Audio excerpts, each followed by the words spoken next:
But now we're taking a trip to Limerick, where Ola Nix has been finding out about the work of the Greyhound Rescue Association. I was looking for a home, a family to call my own. I was lost, but now I'm found, one ear up, one ear down. The Greyhound Rescue Association of Ireland was set up to educate the public on why greyhounds are excellent pets. I think Irish people really have no idea about the scale of unwanted and abandoned greyhounds that there are in Ireland. And sadly, people go to the pounds and they go to the rescues to adopt a dog, and they pass by several, like many greyhounds that are just overlooked because people don't view them as being suitable pets. People have the idea that because they're an ex-racing dog that they might be hyperactive or they might be highly strung, when in fact nothing could be further from the truth. Grey have been working hard with rescues and sanctuaries around the country to help save the Irish greyhound. Well, a conservative estimate would be that there's been, over the past 5 years, there's been an average of 20,000 greyhounds bred in Ireland every year. So of those 20,000 dogs, roughly 4,500 will go to the UK for racing and breeding over there. About 5,000 of them will stay in Ireland, go into racing and breeding, and then that leaves about 9,000 dogs that go unaccounted for every year. So we have to assume that the vast majority of those dogs are destroyed. And unfortunately the rescues, a lot of whom are members of Grey, are in a position where they are unable to offer rescue places to all these dogs who do become homeless and who do end up in the pounds, because there just simply isn't enough rescue space for them. But at the moment we've got 10, and that's really about the maximum number of greyhounds that we can manage at any one time.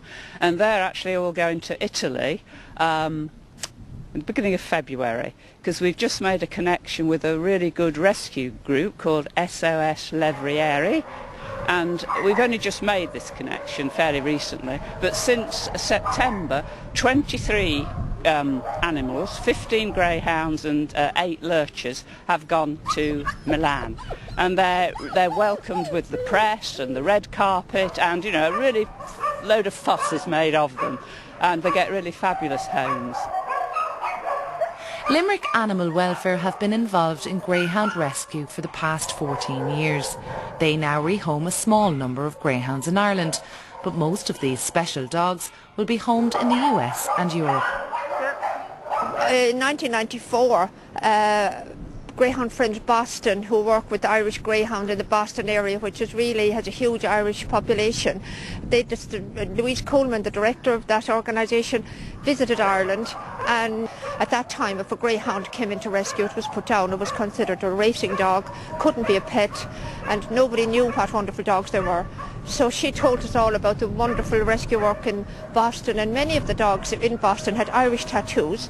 So how did they get a new personality when they arrived in America? Of course they were Irish dogs. So the great work began, and she encouraged us and said, look, take in the dogs to rescue, we'll bring them to Boston and we'll find homes for them in Boston if you can't home them in Ireland. And indeed we have Greyhound Compassion in the south of England that fund us here and send us money 4 times a year for rescue, which we're really grateful for.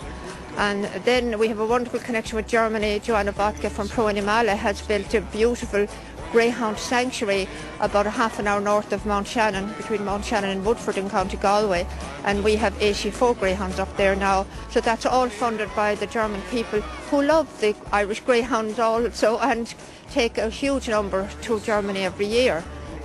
Claire Murphy Armstrong lives in Newport, County Tipperary, with her 2 greyhounds, 1 cat, a husband and 2 small children.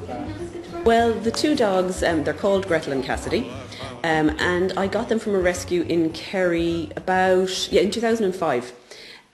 So they're now 9.5. They'll be 10 at the end of June this year, so they're getting on in years.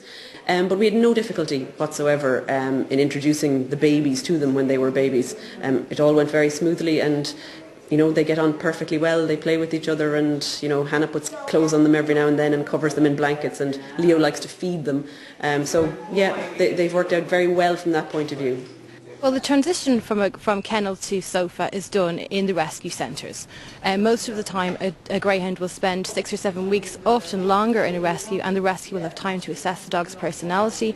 They'll get the dog used to simple things that you don't think of, like getting up and down the stairs, living in a house, going outside to do their business in the garden, that kind of thing. That'll all be done for you. And in addition to that, because the personality is assessed for you, if you contact a rescue with a view to adopting a greyhound, they'll be able to match up your needs with a dog that meets your requirements. I guess I'd recommend a greyhound for a number of reasons. Particularly if you want a dog, greyhounds are not big barkers. So if you live, for example, in a housing estate like we do, you don't want to be disturbing your neighbours all the time. So they're very easy to manage. They don't shed hugely, which is an advantage over many dogs. And also, they don't really eat any more than your average dog, whereas a lot of people think, oh my God, they'll eat you out of house and home and you'll be running up and down the road all day long with them. And it's really not like that. They're a very quiet, calm dog. They basically sleep probably 95% of the time. All they really want is a comfortable bed and a bit of company. Now, they certainly enjoy going for their walks, so they're great for getting you out for a bit of exercise. But they don't need any more exercise than your average dog, particularly as they get older. I'm just a crazy man.